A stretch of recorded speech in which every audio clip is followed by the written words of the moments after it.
She wasn't cleared for combat. The instructor laughed out loud, dismissing her without hesitation. But she didn't argue. She simply tied her hair back, revealing a black ink tattoo at the base of her neck. A symbol almost no one outside a classified U.S. Army unit had ever seen. By the time the Apache lifted off, the colonel had caught sight of that tattoo. And everything changed. Welcome to Grace Stories, where we share true accounts of dignity, quiet strength, and second chances. Before we begin, take a moment to comment below. Where in the world are you watching from today, and when was the last time someone completely underestimated you? And if you haven't already, hit that subscribe button and turn on notifications. You won't want to miss what comes next. Now, let's begin. The desert sun beat down hard on the concrete tarmac of Fort Reynolds. Heat shimmered off every surface. The air smelled like hot sand, jet fuel, and old motor oil. A dust devil spun lazily near a row of parked Apache helicopters, and just beyond it, a woman stood alone at the edge of the flight line. She wore navy blue coveralls, standard for civilian contractors. A faded baseball cap shaded her face. One hand held a clipboard. The other gripped a heavy wrench, coated in grease. She didn't look up. She didn't need to. Her name was Wren. At least that's what most people called her. No one really knew where she came from. Most assumed she was a long-term contractor. Some thought she was assigned there through some administrative loophole. Others just didn't care. They walked past her like she was background noise part of the equipment. She didn't talk much. She kept her hair tied back in a loose bun. Her uniform was always zipped halfway down to help with the heat. She worked early, stayed late, and moved between hangars like a shadow, quiet, focused, and practically invisible. Her name wasn't on any flight roster. Her file didn't list any combat deployments. And the few flight hours she did have? Labeled non-operational. That was enough for most people. She wasn't a pilot. She wasn't even allowed to sit in the cockpit. A few young lieutenants had noticed her working late alone on disassembled helicopters. They saw her hands moving with calm precision, arms streaked with oil, sleeves rolled up past her elbows. Some mumbled wasted talent under their breath as they passed. No one ever stopped long enough to really watch her, because if they had, they might have seen it. She didn't move around an Apache like someone fixing it. She moved like someone who'd flown it, someone who understood exactly what it could do. Inside the main operations building, air conditioning hummed softly. Screens showed flight schedules, weather patterns, and digital training zones. Near a vending machine, a group of flight school graduates leaned against the wall, still wearing their new-issue uniforms, full of attitude. "Check it out," one of them said, nudging the others. "That's the girl who keeps hanging around the sim bay." "Thinks she's trying to be one of us," another snorted. "She's maintenance," a third said. "Probably just cleaning the joysticks." They chuckled quietly as she passed by. Wren didn't even glance at them. "Back straight. Eyes forward." She walked through the door to the simulator wing, and it clicked shut behind her. To them, she was just a mechanic. But before the day ended, that mechanic would fly an Apache in a live operation and leave every single one of them speechless. Wren didn't flinch. She didn't react to the chuckles or the smug voices behind her. She just kept walking back straight, head high down the hallway that led to the simulator bay. The door clicked shut behind her. Inside the sim chamber, Major Grant, one of the senior instructors, was finishing a session with Lieutenant Burke, a confident East Coast pilot who hadn't failed a single combat simulation in 6 months. They were laughing as they watched playback footage of Burke's last run. His Apache had flown a tight turn through a virtual canyon before unloading a full salvo of Hydra 70 rockets into a simulated convoy. Grant looked proud. Burke looked impressed with himself. Wren stood at the edge of the room, silent. It took Grant a few seconds to notice her. "Can I help you?" he asked, already skeptical. She nodded once. "Requesting sim time." Grant frowned. "You're not on the schedule. You're not even listed as a trainee." "I'm qualified," she replied calmly. "That's not what your record says." Wren didn't answer. She didn't blink. She just waited. Grant looked at Burke, amused. What did you say your name was again? Wren. No last name. Grant tilted his head. You're not Army, are you? I was, she said. Grant let out a sarcastic breath. Right, and I was Elvis. Burke smirked. Come on, sir. Give her a shot.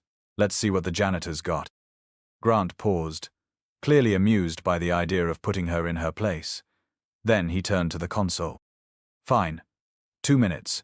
Solo engagement. Canyon terrain. 5 hostile targets. No briefing. Let's go. Wren stepped into the simulation pod without hesitation. The door hissed shut. Burke leaned in. What's your bet? Think she hits one before she crashes? Grant shook his head. She won't even get off the ground. The screen lit up. Then the Apache came to life. Not only did it lift off, it moved with confidence and precision. Every control input pitch, yaw, throttle was smooth, sharp, and instinctive. She flew low through the canyon, radar hugging the valley walls. 5 red dots lit up on her display, enemy armored units on the move. Wren dropped altitude, masked behind terrain, and fired. 1 missile, 1 hit. Then another, and another. In less than 90 seconds, all 5 targets were neutralized. The screen faded to black. The room fell silent. The simulation ended in silence. 5 enemy targets eliminated in less than 90 seconds. The screen went black. No one spoke. Then the pod door opened with a soft hiss, and Liv stepped out. Her face was steady, her posture calm, like she'd just completed a checklist, not a high-level combat scenario. She didn't smile. She didn't gloat. She just walked forward. Major Grant stood straighter. His arms were crossed, but his expression had changed. Where exactly did you train? He asked. I didn't, Liv answered plainly. Then she walked past him without slowing down. Burke was still staring at the now black screen. Her flying didn't make sense. She'd used terrain masking, a Tier 1 tactic meant to evade radar detection. Her missile strikes were accurate to within inches. Every maneuver showed muscle memory that came from real missions, not from simulation practice, and certainly not from civilian training. As she moved past him, something caught Burke's eye. The back of her neck, just below the tied-up hair, mostly hidden by her collar, was a small, faded black tattoo. It wasn't decorative. It was military. Burke leaned forward slightly. His eyes locked on the mark. A simple emblem. Stark lines. No words. He froze. Sir, he said quietly to Grant. That's not a contractor. That tattoo, I've seen it in a classified slide deck. That's a unit that doesn't exist on paper. Grant didn't respond. His face had gone blank. He didn't call out to Liv. He didn't ask another question. He just stood there as she disappeared down the hallway. That night, Major Grant returned to his office after hours. He locked the door, opened a secure line, and dialed a number reserved for base command. A voice picked up. Male. Older. Calm. This is Grant, he said. I need a verification on a mark. Back of the neck. Looked like Tier 1. I need confirmation on a possible ghost pilot call, sign unknown. There was a long pause. Then, what's her name? She didn't give one. She just said, Wren. The day started like most others. Liv wore her standard-issue navy blue contractor coveralls, unzipped just enough to stay cool in the desert heat. Underneath, a white tank top revealed a faint scar that ran just along her collarbone. Her hair was pulled back tightly, though a few loose blonde strands curled beneath the brim of her cap. Her eyes, sharp and green like tracer, round-scanned every inch of the Apache's undercarriage. Every bolt she tightened, every hydraulic line she secured, every panel she inspected was done with practiced precision. She moved, like someone who had spent her entire life inside a hangar. To the passing soldiers, she was still just the mechanic. Morning, grease monkey, one pilot muttered as he passed. She didn't even look up. Then the call came over the intercom. Loud, urgent. A scout team had gone silent near the mountain ridge deep inside a hot training zone. The report was vague. Could be a comms failure. Could be worse. Only 2 Apaches were operational on base. 1 had electrical issues. That left 1. Inside the hangar, chaos erupted. Colonel Harris stormed in, his boots pounding the concrete.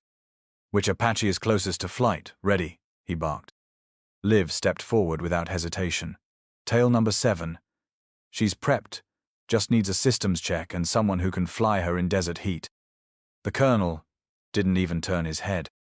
"I asked for a bird, not your opinion. Where's your supervisor?" "Off base for 2 days," she answered. "I'm the senior tech on shift."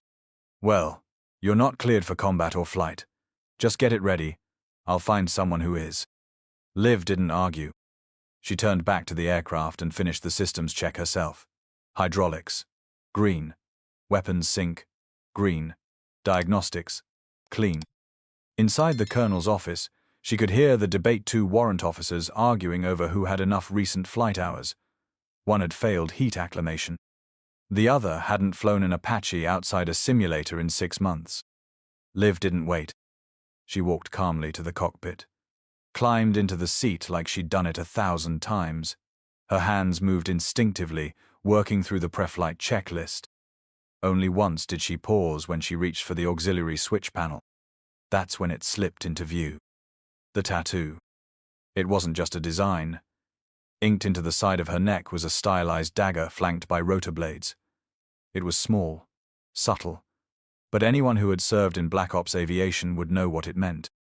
Staff Sergeant Booth, a logistics NCO with more deployments than he talked about, happened to walk by. He froze mid-step. His voice dropped. "Ma'am, where did you get that ink?" Liv glanced down, adjusted her collar and didn't answer. Instead, she slid the headset over her ears and started the engine. The Apache's blades began to spin. She didn't ask for permission. She was already flying. Booth stared at the tattoo. Not just a design. It was Ghost Knife 6. That call sign didn't belong to a mechanicist, it belonged to someone who'd flown into classified zones most soldiers never even heard about. He didn't ask more questions. He turned and jogged straight into the colonel's office. No knocking, no hesitation. Seconds later, Colonel Harris stormed back out, eyes locked on Liv like he was seeing her for the very first time. He looked past her at the Apache systems fully powered, checklists signed off electronically. His gaze narrowed when he saw the name. Ghost Knife 6. "What the hell is this?" he demanded. Liv stood tall, arms at her sides. "You needed a pilot. The bird's ready." Harris looked ready to explode debut, then Booth stepped forward and leaned in. His whisper was short. Harris stiffened, then turned back to Liv. "Is it true?" he asked, voice lower now. "You flew under Colonel Draper, Taji." Liv didn't answer. She didn't need to. Harris took 1 step back, turned to the others, and gave a historic order that would be repeated for years to come. "Get in the damn air. She's lead on this. Follow her bird." The team scrambled. Liv climbed back into the cockpit. The rotors spun to life with a sharp hiss, then a deafening roar. The turbine whined, rising in pitch as heat shimmered off the tarmac. Dust kicked up hard, spiraling around the aircraft. Mechanics and crew ducked low against the blast. The Apache lifted clean off the ground. No bounce, no drag. Smooth, controlled, precise. Skids cleared the concrete as if the aircraft had waited years for this moment. Behind her, a chase helicopter revved to life. 2 younger co-pilots fumbled into gear, their voices jittery on the shared radio. "Torque 80, 3%. Climb stable, 210 knots. Liv cut through the chaos with one clear command. "Form on my 6. 2 ships stagger. Radios silent unless you see muzzle flashes." The other aircraft fell in line, engines whining as they followed her lead. She dipped the nose. The Apache surged forward, low and fast over the baked clay flats. Below, the desert blurred. Her hand stayed steady, eyes forward, jaw set. She wasn't the mechanic anymore. She was the mission commander, and they were finally catching up.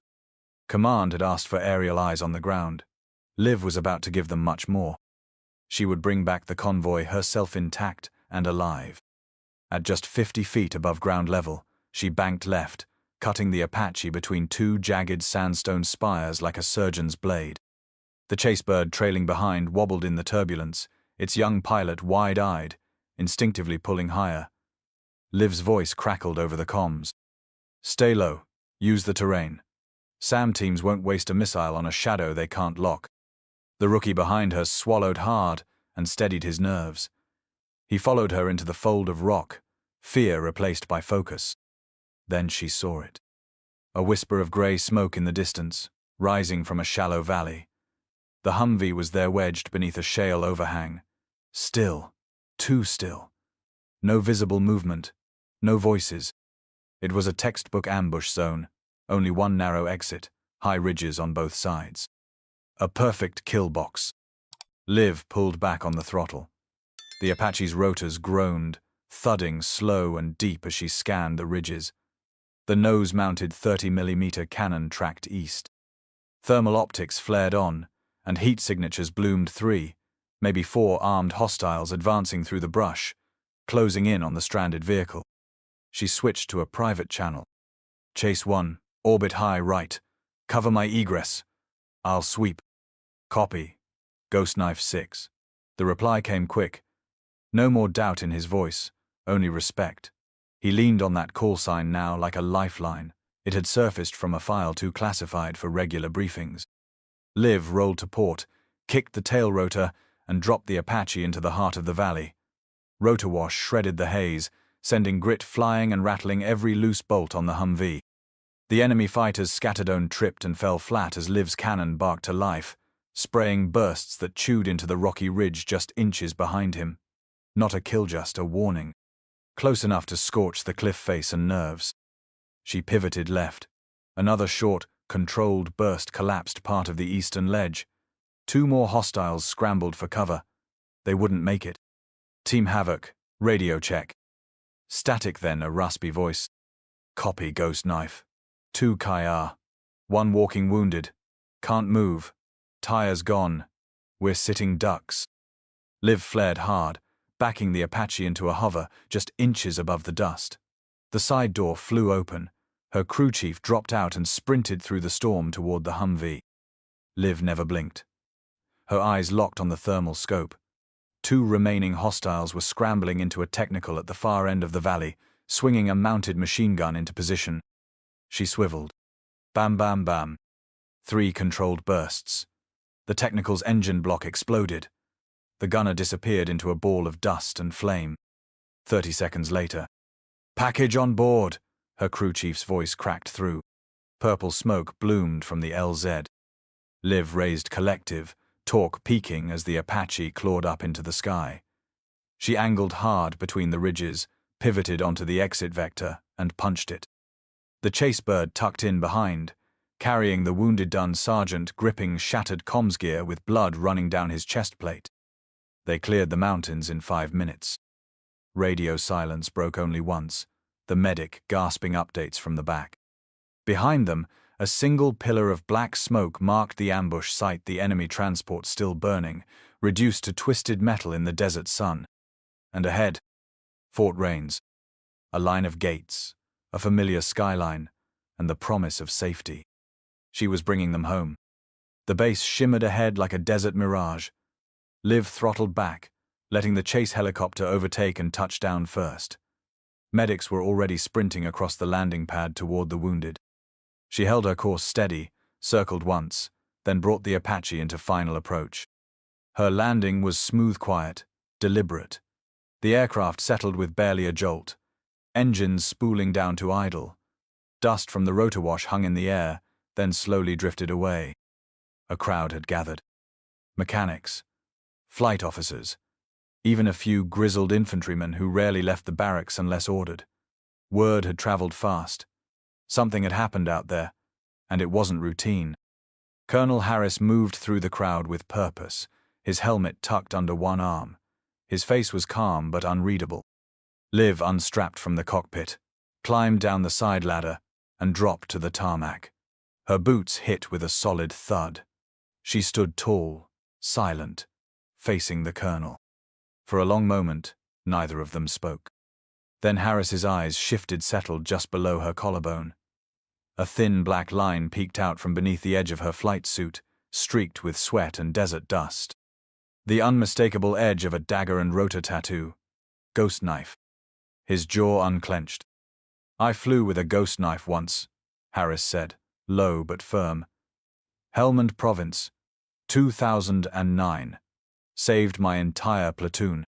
Liv met his eyes. "That pilot taught me everything I know." Harris nodded slowly, a measured motion, not just of memory, but respect. Around them, murmurs began to ripple through the crowd. No longer whispers. Not rumors. Recognition. She wasn't just some quiet mechanic anymore.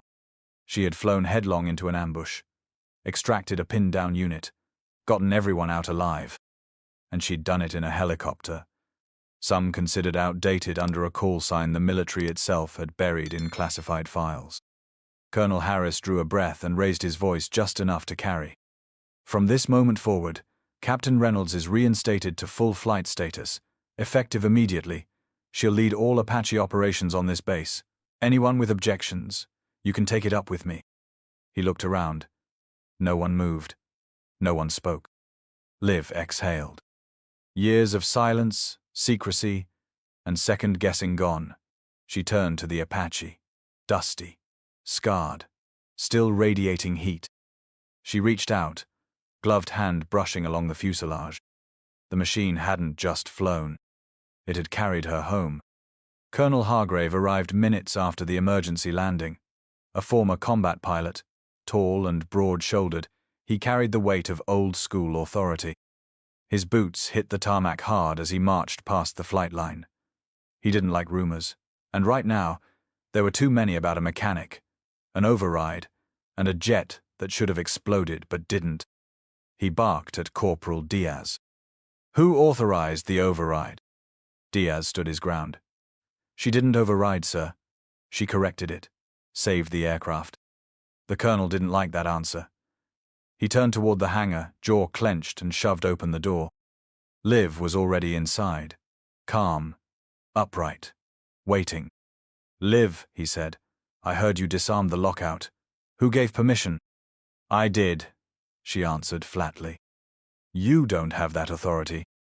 Liv took one step forward, close enough for him to see the steadiness in her eyes.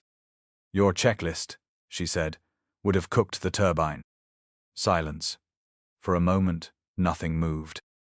Then Liv reached into her helmet bag and placed a sealed envelope on the workbench. Handwritten across the front. "To be opened by command only. Bridger. General Monsieur Shaw. Ret." Colonel Hargrave hesitated, then opened it. Inside, a redacted DD 214, CIA briefing notes, and one line left visible. Operator Kynety, 3 authorized for unsupervised emergency intervention under Protocol 7A. His eyes narrowed. "Is this a joke?" "No, sir." "You're telling me you were a classified operative?"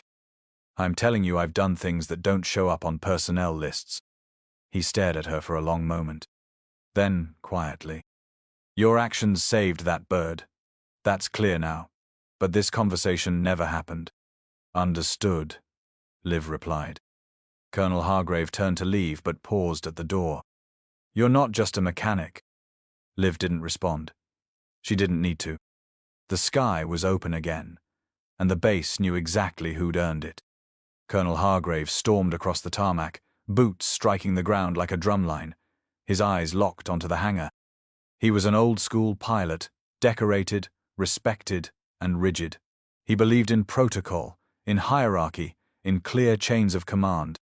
And above all, he did not believe that a civilian mechanic had any business in the cockpit of a live Apache. "Who the hell let her up there?" he barked at Diaz. "I want a name. Now." Diaz stood tall. "Sir, she didn't override the diagnostics. She corrected them. Saved the bird." "That's not your call to make," Hargrave snapped. He didn't wait for an answer. He headed for the hangar, threw the door open hard enough that it rattled. "Liv." She was waiting. Calm. Hands by her sides. Back straight. Helmet set gently on the workbench. Something about her had changed. The grease-stained overalls were the same, but her presence, sharper, cleaner, like a blade pulled from storage. Hargrave pointed. I heard you disarmed the lockout. Who authorized that? I did, she said flatly. You don't have that authority. Liv stepped forward, just one pace. Her voice didn't rise, didn't waver. Your checklist would have cooked the turbine. The colonel froze. She didn't blink. Then, slowly, Liv reached beneath the bench. From a sealed compartment, she pulled out a weathered black folder. She opened it. Inside were heavily redacted pages, a crumpled but authentic DD-214, and a laminated ID card bearing a code name, K-93. You're looking at a former program asset, cleared by the CIA, DOD, and JSOC. I was flight-led under shadow designation K-93. 8 tours. Classified ops. I've seen turbine failures that don't make it into textbooks. Hargrave glanced at the file, then at her. The color drained from his face. She continued. You like ranks and rules? I was decommissioned with honors after a final mission that burned half our rotor.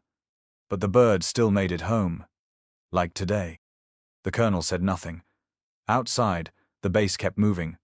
But inside the hangar, silence hung thick. Then, a small nod. Reluctant, but real. Liv closed the folder. I don't need your approval. Just access to the flight board. And for the first time in a decade, Colonel Hargrave didn't argue. He stepped aside. She walked past. Reclaimed. The base was buzzing now, rumors sprinting faster than protocol. The colonel stood stone still outside the hangar, Liv's sealed folder still in hand. He hadn't said another word since reading either DD-214 with the rare Black Zone operations clearance, the redacted CIA record, and the designation K-93, Ghost Pilot. A code name that had vanished in 2017. And now here she was, standing in front of him, alive, calm, direct. Then came the radio crackle. Mayday. This is Tango. 4. Fire in the tail. Request emergency landing clearance. Repeat, we are burning over. The colonel's head snapped up. Another Apache. Training op. Hit mid-flight. Flame in the tail boom. Diaz ran from the comms shack, breath sharp. Sonar 1's airborne. Jensen's grounded. Ross is still in the sim. Everyone else is out. And the aircraft? The colonel asked. Diaz hesitated. Only one functional bird left. Everyone knew which one he meant. The one Liv rebuilt from scrap. The colonel looked at her. She was already reaching for her gloves. You're not cleared, he said, half-hearted. Neither is that Apache, Liv replied. But she'll fly, because I built her. And right now, I'm the only one who understands how she breathes. The colonel's jaw worked, eyes locked on her. Then, without another word, he held out the helmet. She took it silently. No salute. No ceremony. Just motion. The hangar doors opened, desert heat pouring in, and the entire base turned to watch as K-93 stepped forward. She climbed the ladder, slid into the seat like it was muscle memory. Hands moved over switches and gauges. No hesitation. No checklist. Just instinct. The turbine whined, rotors began to turn, and the air trembled with power. Inside the cockpit, Liv ran her fingers across the controls she had once known like her own pulse. Everything clicked. Everything answered. Outside, the tarmac held its breath. Captain Jensen stood just inside the hangar, radio limp in his hand. That's not possible, he whispered. She was a mechanic. Now, the rotors screamed. Liv lifted the nose, pivoted the tail, and shot forward across the tarmac. To up.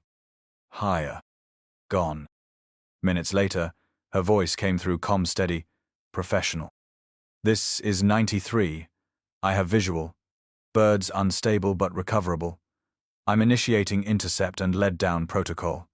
ETA, 3 minutes. Roger that, K-93, the colonel replied, the code name rolling off his tongue now without resistance. We'll clear the pad. Down below, soldiers gathered. Veterans who remembered the stories of K-93 from Kandahar, from Seoul, from missions no one ever confirmed on paper but everyone whispered about. The Apache returned 20 minutes later, guiding the damaged chopper into a safe descent behind her. Liv stayed in the air until the last wheel kissed concrete. Then she landed. Stepped down. Helmet under her arm. She didn't speak. She didn't need to. She'd proven it again, not with stories, not with talk, but with flight. Ghost pilot K-93 was no longer a myth. She was back. And Fort Reynolds would never forget it. The hangar was still. No one spoke. The Apache's blades had gone silent, but their echoes remained in the hearts of everyone who had witnessed what Eden had just done. The base shifted. It wasn't just a mechanical miracle. It was a resurrection. A name began to circulate again, but not the name Eden Vale. It was the call sign from another life. Echo. At first, whispered only by a few senior officers who knew the truth. Then passed among younger pilots like a secret too powerful to keep. The new recruits didn't laugh anymore. They listened. Even the ones who used to crack jokes about the mechanic with grease on her neck now stepped aside in respectful silence when she walked by. No one needed to say it, but the old culture of arrogance had been broken, not by force, not by a lecture, but by a single undeniable act of skill and integrity. And the stories spread like wildfire.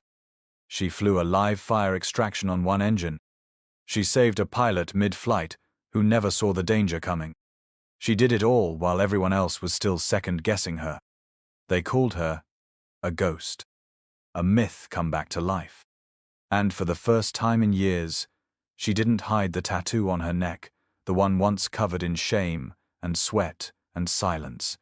The black insignia of the 109th Ghosts of Anaconda was now visible every day.